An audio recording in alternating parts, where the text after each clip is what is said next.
বাংলাদেশের যে যে কর্মই করেন, যে যে কাজ করেন, কেউ মাঠের কাজ করতেছে, কেউ ব্যবসা বাণিজ্য করতেছে, কেউ চাকরি করতেছে, কেউ রাজনীতি করতেছে। আপনার সবার কাছে একটি দাবি থাকবে, আপনার অনুরোধ, আপনারা কোনো দিন দুর্নীতি করেন না, ঘুষ খায়েন না। তার কারণ কি জানেন? কষ্ট করে আপনার বাপ মা আপনাকে মানুষ করছে, লেখাপড়া শিখাইছে, আপনি একটা অফিসার হয়েছেন, আপনি চাকরি করে খাচ্ছেন।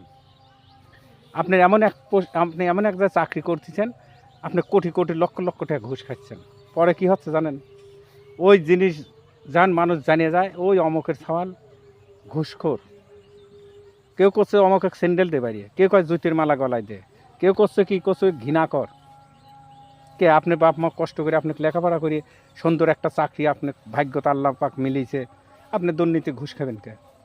আর আপনার বাবা মা মানুষ গাইল পারবে কি জন্য? এই জীবনে যারা পাপ করেছে কেউ মোচন পায় নাই। তা কি জানেন? পৃথিবী যারাই খুনি কাজ করেছে, রাজনীতি করেছে, মানুষ মারেছে, এই পৃথিবী কেউ রেহাই পায় নাই। পৃথিবীর সবচাইতে খুনি হচ্ছে হিটলার।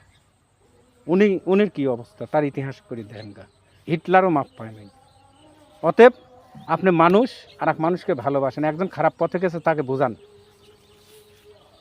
আপনি ডাকেন, এই তুই শোন, তুই এই কাজ করতেছু, এরই খারাপ জিনিস, এরই করা যাবে না, এই ধরেন বুঝান, তবেই গা আপনি মানুষ।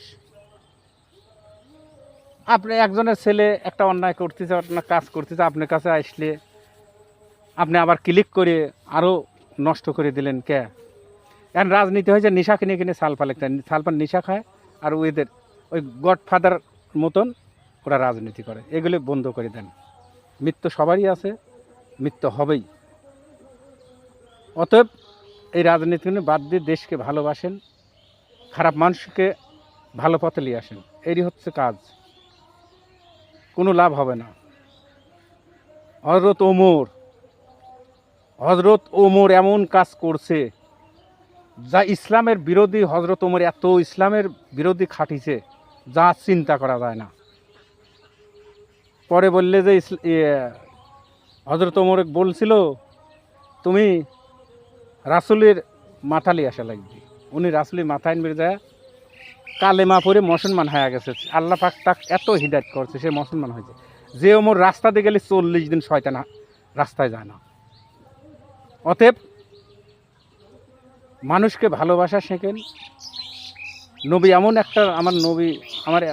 একটা জিনিস, রাসূল এমন একটা জিনিস যে তার কাছে যায় উনি স্যালেন্ডার হয়ে গেছে, উনি কালেমা পড়ে উনি মুসলমান হয়ে গেছে। আর সে এত বড় অধিকারী মানুষ হয়ে গেল যে রাস্তা দিয়ে গেলে 40 দিন শয়তান রাস্তায় যায় না।